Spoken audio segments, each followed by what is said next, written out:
There's an increasing divide between the left and the right wing in the Western world. The marriage equality survey presented as a solution to a government that just can't seem to do their one job, make a decision.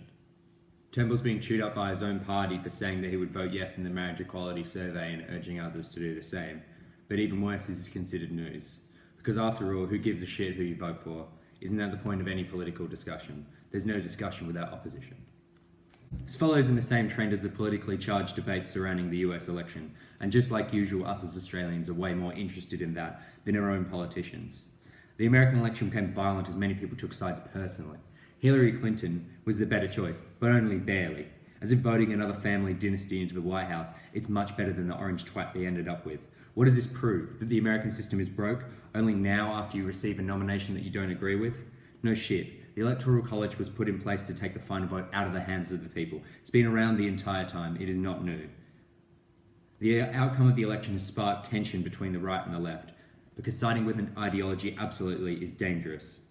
Pew Research shows that the divide is larger than ever before. It says that 8 out of 10 people who support a political party rate the other party unfavourably, as well as people who subscribe to it. And roughly a third of those people see the other party as a threat to the nation's well-being. People oppose each other so much that we begin to forget that there are people caught in the crossfire between these two battling behemoths. Now to the 2017 Women's Rally in Washington. The rally was in retaliation to the grab and buy the pussy statements made by Donald Trump in 2005.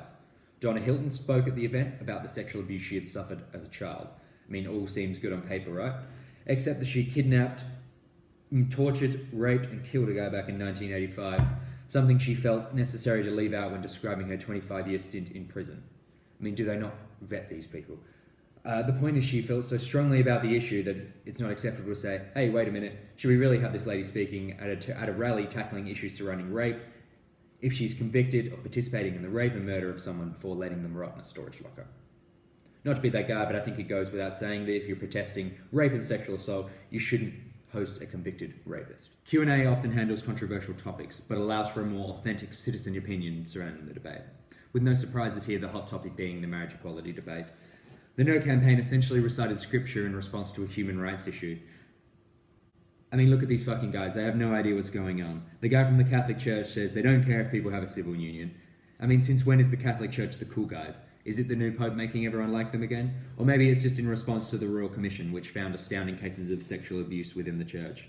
If 1 in 15 priests was found guilty of child abuse, how is it rich for these people to claim that they're opposing this issue for the safety of children? I mean, Karina Okatel, one of the panel members, made a claim that a Jewish school in the UK was facing closure because they did not adhere to the sex education standards in the wake of the same-sex marriage debate.